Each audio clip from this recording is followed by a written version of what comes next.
Hey gamers, Rob from ZborGaming here, and today we are back with another weapon guide for Modern Warfare. Today we are looking at the P90 submachine gun. So let's go ahead and get into it. So here's the first infographic. So the P90 is one of the first guns available to you in the game. It has a max level of 50. And we rate it as an above average submachine gun. It's very good. Rates up there probably behind the MP5 and MP7, sort of in that next tier of submachine guns. As far as the camo requirements, again, standard for the SMG class in the bottom left-hand corner. And for the base stats, the P90 does 40 damage to the head, 25 to the torso, being the chest or stomach, and 22 to the limbs. Has a fairly large magazine size at 50 bullets, a fast fire rate at 900 RPM, and also a fairly fast ADS speed at 180 milliseconds. Reload time's a little slow at 2 seconds, and you can speed that up with sleight of hand down to around 1.5. Here we have all the attachments listed out for the P90, and a little interesting here is that it does have some underbarrels where, for example, like the Bison does not have an underbarrel. But here the underbarrel attachments are actually listed the same as the rear grip. So you can possibly get these confused a little bit. So make sure when you're looking at the loadouts, you know whether you're using the various grip tapes from either the underbarrel class or the rear grip class. So with that, let's go ahead and move on. So we have a couple loadouts here, an aggressive setup as well as a balanced setup, and I'll actually go through these in a little more detail later and show you some recoil patterns for both of these setups. As far as the advanced stats, for hardcore, this will be either a 1, 2, or 3-shot kill at much longer ranges. The P90 has a couple bullet drop-off ranges. The first is at 12.5 meters. The second 20, 27.5, and then you'll have anything over 27.5 meters. As far as the movement speed, it's at 97% with a 54% strafe speed, so it's fairly good mobility with this weapon. The recoil pattern is up and to the right, and I'll show you this recoil here in a little bit. And like we already talked about, magazine capacity of 50 bullets with 100 in reserve. So again, looking at those specialized attachments, you have 2 barrels here for the P90, the Forged Tack Retribution, which gives you a pretty good damage range increase of 35%, but you do have a 3% movement speed penalty and 3 frames slower ADS speed. You get a fairly good damage range with the FSS 10.6-inch Pro of 20%, and you only lose 1 frame with the ADS speed, so that's not too bad. We do have a unique stock here, which is the fly strap, which gives you some extra sprint to fire speed, as well as your strafe speed, at the cost of aim stability. And then you have those underbarrel attachments, which have the same name as the grips. But here you can see that they do offer you some aim stability and recoil control, and I'll show you the patterns for those here in a little bit. But note that that stipple grip and the rubberized grip both affect your ADS speed, and that stipple grip, even though you get some better recoil control, you do lose some of that strafe speed, so keep that in mind. However, you can offset that. I will make this point here. If you do equip that fly strap, you can see you gain 12% strafe speed, but you lose 11% with the stipple grip. So these sort of help offset each other between the aim stability, the strafe speed, and you sort of essentially get a benefit of sprint to fire and recoil control. So you could sort of throw those attachments together. So moving on, we have listed out here all the various attachments which affect your ADS speed as well as your recoil control for the P90. So if you're looking to speed this up, you want to go with that stipple grip tape for your grip, the tack laser, and the Forged Tack CQB comb. These are really the only attachments that will speed up your ADS speed with the P90, so keep that in mind. As far as your recoil control, we have a handful of attachments here between the underbarrels, the grips, barrels, and muzzles, which can affect your recoil. And we've got some loadouts here coming up which will show that. As far as that base recoil profile, you can see here it's up and to the right at about 1 o'clock. As far as damage is concerned, that first damage range is 0 to 12 meters. If you're playing hardcore, you can get a one-shot kill, but it will be to the head, and most of the other shots in that close quarters will be a two-shot kill in hardcore. So keep in mind, there's a lot of weapons in this game that are one-shot kills in hardcore. This is only a one-shot kill if you hit that headshot, basically from 0 to 20 meters. So for multiplayer and a Warzone enemy with no armor plates, this will be either a 3, 4, or 5 shot kill in that base damage range. And if you're going up against a fully armored target in Warzone, you're going to need quite a few bullets, on the order of 10 to 12, and if you're a little farther away, all the way up to 13 to 14 or more bullets to kill. So this isn't really an overpowered weapon in Warzone by any stretch of the means. So keep that in mind if you're using it. You're going to want to be really up close and personal and be going for those head and chest shots. One other thing I will mention here is that some of these infographics, especially the first two, you head on over to ZborGaming.com. I'll have these posted on the P90 page. Take a look in the description below, and I'll have a link to that page, and you can check out all these infographics there as well. So let's get into the recoil testing we did for the P90. We did this testing on Candor Hideout at 18 meters, and at this range you can see we fall into the second profile.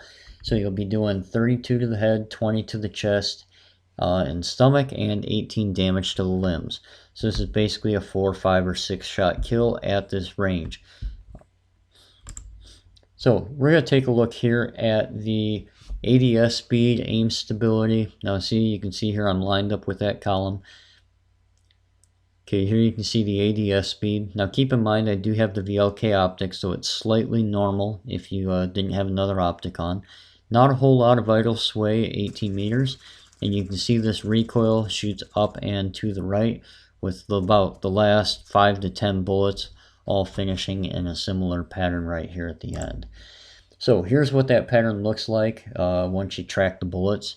You can see it basically is a nice, fairly straight line to that 1 o'clock position with a few bullets right here at the end. So now we're going to start looking at some of the attachments and how those attachments affect the recoil pattern for the P90. So you have your base recoil pattern here. Now the muzzle brake says it helps with your recoil stabilization, and you can see for the most part it doesn't look a whole lot different than the base recoil pattern.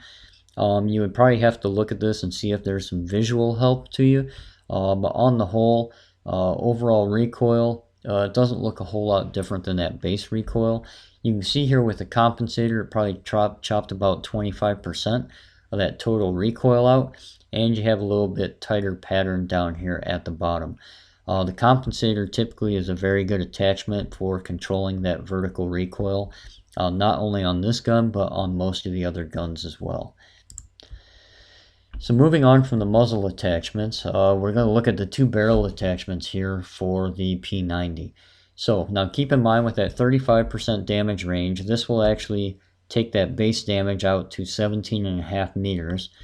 And you can see here you do get a little tiny bit of some recoil help. We do have a handful more bullets right here on target with this Forged Tack Retribution barrel. So I wouldn't say it's a massive improvement to recoil, but it does come with a nice damage range increase.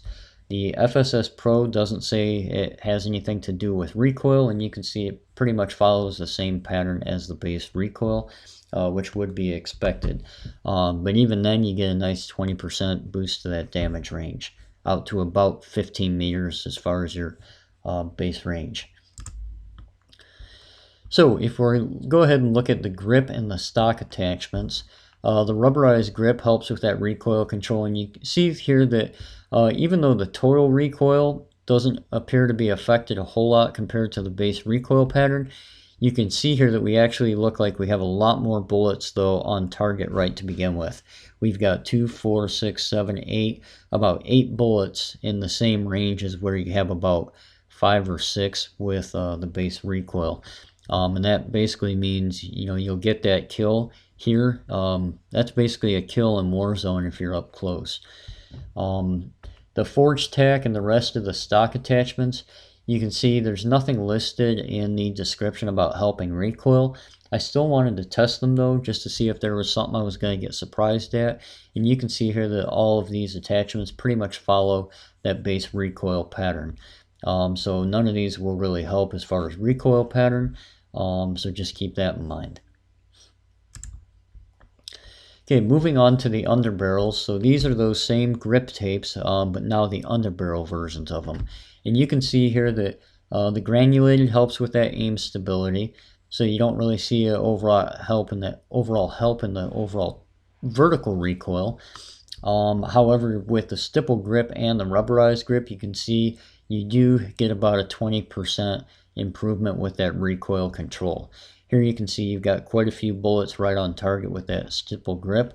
But do keep in mind that both of these come at about a 2-frame penalty to your ADS speed. And that stipple grip also carries with it that penalty to your strafe speed. So if I was going to choose, I would probably almost go with that rubberized grip over the stipple grip possibly with this, just because you can pick up that aim stability with some other attachments and you don't get that big hit to your strafe speed. So keep that in mind. So I went ahead and threw together a few loadouts here. So the first loadout I was going for, based off all the testing we did, was to try to find my best low recoil loadout. And you can see here I was able to probably cut about 40% of that total recoil out. And we have probably 2, 3, 4, 5, 6, 7, 8 to 10 bullets all right here on target. So this is a pretty accurate build if you want to run the P90. This is the compensator forged tack retribution. Now I threw the GI Mini reflex on here. Again, you don't necessarily need an optic with this build. You could throw sleight of hand in there or something else. Or you can run a different optic if you want. And then I've got the rubberized grip, the underbarrel version, and the granulated grip for the rear grip version. So that's that low recoil loadout. For the balanced loadout, you can see we had a little bit of improvement over the base recoil. We had a pretty nice vertical pattern here for about the first 7 or 8 bullets. It didn't start kicking off to the right away. And that's this loadout here. And I'll go through these here again. The aggressive loadout, you can see, had a little bit more recoil than your base pattern. However, we did get a nice little pattern here in that first 8 bullets or so. So this has the 10.6 Pro 1 milliwatt laser, fly strap, stipple grip, and sleight of hand with it. The running gun is more of a hip fire build. So we throw the muzzle brake on here, the 5 milliwatt laser, the fly strap, stipple grip for your rear grip, and sleight of hand. So here you'll be reloading fast. You can run around and pretty much just fire without aiming down sights. And the base recoil is pretty much about the same, or at least the recoil for the running gun is about the same as the base recoil. If you've watched some of my other videos, typically a build like this, the recoil is about 30% worse. And it's not in this case, so that's actually a pretty good thing with this weapon. So keep that in the thought if you want to do a running gun build. This is actually a pretty good gun to use. Lastly, I wanted to check out one of the legendary blueprints, and this was the mowed down blueprint. And you can see here, as far as the overall base recoil, it performed very similar to just the base stock gun. You do have a suppressor on there though. And this build also comes with this FSS ring sight, which is a unique sight to the P90. And I actually took a screenshot of it over here. The only thing I don't really like about this sight though is it seems to cover up quite a bit of your view. So keep that in mind if you want to use this. So here are the actual builds, same as what I showed you before. We have that low recoil accuracy build. You can see good accuracy, range, control, but you do lose some of that mobility. This is the balanced build, and you can see it's you get a couple benefits here. You lose a tiny bit of control, but on the whole, this is a pretty solid build. And again, feel free to pause. You can copy these loadouts down if you want. The aggressive build, this is if you're going to be running around, you're going to have that fly strap, the stipple grip. That'll really help out your strafe speed. So you'll be able to be able to strafe quite well with this build. This is a good solid mobility build. The hipfire running gun, this build is basically built for sprint to fire speed and hipfire accuracy. You really don't need to aim down sights with this build, and you should be able to engage at pretty close quarters with some decent accuracy. And lastly, we have that mowed down legendary blueprint with that monolithic suppressor, that forge tack retribution. You'll have some pretty good damage at range with this build, up to close to 20 meters probably. So that's a good benefit of this, plus it comes with that suppressor. So with that, we've got a handful of loadouts. The P90 doesn't have a lot of really unique attachments, just a couple barrels in those specialized underbarrel grips. On the whole, it's a very good weapon, has a fast fire rate with the 50 round magazine. Really has good capability of taking out quite a few enemies at a time. Very good gun. I like this gun, and I highly recommend taking a look at some of the builds we have here and utilizing those in your gameplay. So with that, that's all we had for today's video on the P90. Again, thanks for watching. Please comment, like, subscribe, hit that bell notification, and be tuned for more weapon guides coming out here in the near future. I think the next one I'm working on is the MP5.